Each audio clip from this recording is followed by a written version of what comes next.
السلام علیکم ورحمۃ اللہ وبرکاتہ۔ رمضان مبارک رحمت، برکت، مغفرت اور نجات کا مہینہ، وہ مہینہ جس میں قرآن نازل ہوا، وہ مہینہ جو ہمیں صبر، شکر، عبادت اور خود احتسابی سکھاتا ہے۔ رمضان صرف بھوک رہنے کا نام نہیں، یہ دل کو پاک کرنے، سوچ کو بہترین بنانے اور اللہ کے قریب ہونے کا ایک عظیم موقع ہے۔ آج ہم بات کریں گے کہ ہم رمضان کے صحیح معنوں میں تیاری کیسے کریں تاکہ یہ مہینہ ہماری زندگی میں حقیقی تبدیلی لے کر آئے۔ رمضان کی روحانی تیاری۔ رمضان کی سب سے پہلی اور اہم تیاری نیت کی اصلاح ہے۔ ہمیں یہ ارادہ کرنا چاہیے کہ ہم رمضان کو صرف رسم کے طور پر نہیں بلکہ عبادت، تقوی اور خود کو بہترین بنانے کے لیے گزاریں گے۔ اپنے دل سے یہ سوال کریں، کیا ہم رمضان کو واقعی اللہ کی رضا کے لیے گزار رہے ہیں یا صرف عادت اور لوگوں کے دباؤ کی وجہ سے روزہ رکھ رہے ہیں؟ رمضان ہمیں موقع دیتا ہے کہ اپنے گناہوں سے توبہ کریں، اپنی نماز کو بہترین بنائیں، قرآن پاک سے مضبوط تعلق قائم کریں اور ذکر اذکار کو اپنی روزمرہ زندگی کا حصہ بنائیں۔ یہ مہینہ ہمیں یہ بھی سکھاتا ہے کہ ہم اپنے دل کو حسد، نفرت، غرور اور کینہ سے پاک کریں، ہم دوسروں کو معاف کریں، دل نرم رکھیں اور ہر وقت اللہ کو یاد رکھیں۔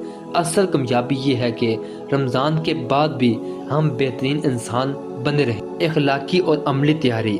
رمضان صرف عبادت نہیں بلکہ اخلاق کی تربیت بھی ہے۔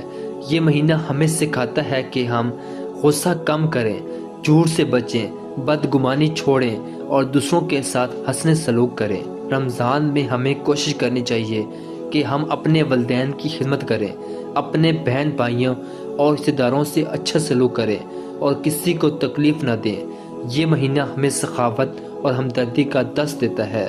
بھوک اور پیاس کا احساس ہمیں غریبوں اور ضرورت مندوں کی تکلیف سمجھنے کے قابل بناتا ہے۔ اگر ہم کسی کا دل خوش کر سکیں، کسی بھوکے کو کھانا دے سکیں یا کسی کو معاف کر سکیں تو یہی رمضان کی اصل روح ہے۔ جسمانی اور روزمرہ تیاری۔ رمضان کی تیاری میں جسمانی صحت بھی اہم ہے۔ ہمیں سحری اور افطاری میں سادہ اور متوازن غذا کا انتخاب کرنا چاہیے۔ زیادہ اور بھاری کھانے عبادت میں سستی پیدا کر دیتے ہیں۔ اپنے سونے جاگنے کا وقت بہترین بنائیں، پانی زیادہ پئیں اور روزمرہ کے کاموں کو رمضان کے مطابق ترتیب دیں۔ وقت کو بہترین استعمال کریں اور زیادہ وقت عبادت اور دعا کے لیے نکالیں۔ رمضان ہمیں سکھاتا ہے کہ ہم اپنی زندگی کو نظم و ضبط میں لے آئیں۔ دل کو نرم کرنے والا پیغام۔ سوچیں، اگر یہ رمضان ہماری زندگی کا آخری رمضان ہو تو کیا ہم اس مہینے کو ضائع کرنا چاہیں گے یا اسے اپنی زندگی بدلنے کا ذریعہ بنائیں گے؟ رمضان ہمیں ہر سال ایک نیا موقع دیتا ہے، اپنے رب سے جڑنے کا، اپنے گناہوں سے توبہ کرنے کا اور ایک نیا آغاز کرنے کا۔ یہ مہینہ ہمیں یاد دلاتا ہے کہ زندگی عارضی ہے، اصل کامیابی آخرت کی ہے اور سب سے بڑی دولت اللہ کی رضا۔ آئے ہم اس رمضان کو اپنی زندگی کا سب سے بہترین رمضان بنائیں۔ اللہ سے دعا یہ ہے، ہم تیرے سامنے عاجزی اور محبت کے ساتھ حاضر ہیں۔ ہمیں اس مقصد مہینے رمضان کی قدر کرنے کی توفیق عطا فرما۔ یا اللہ، ہمارے دلوں کو پاک کر دے، ہماری نیتوں کو خالص بنا دے اور ہمارے گناہوں کو معاف فرما دے۔ اے اللہ، ہمیں نماز کی پابندی عطا فرما، قرآن پاک سے محبت نصیب فرما اور اپنے ذکر میں سکون عطا فرما۔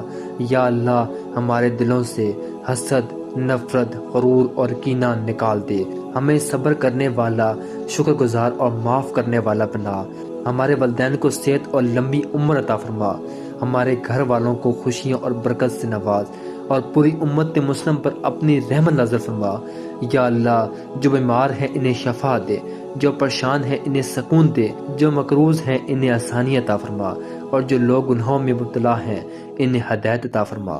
یا اللہ، اس رمضان کو ہمارے لیے مغفرت، نجات اور جنت کا ذریعہ بنا دے، ہمیں جہنم کی آگ سے محفوظ رکھ اور ہمیں اپنا نیک بندہ بنا دے۔ یہ رمضان ہماری زندگی بدل دے، ہمیں بہترین انسان بنا دے اور ہمیں اپنی قربت نصیب فرما۔ آمین یا رب العالمین۔ رمضان صرف ایک مہینہ نہیں، یہ ایک موقع ہے خود کو بدلنے کا، اللہ کے قریب ہونے کا اور اپنی زندگی کو بہترین بنانے کا۔ اللہ ہمیں اس رمضان کو بہترین طریقے پر گزارنے کی توفیق عطا فرمائے۔ اللہ ہمیں اس رمضان کو بہترین طریقے سے گزارنے کی توفیق دے اور ہمیں اپنی رحمت اور مغفرت سے نواز دے۔ رمضان مبارک۔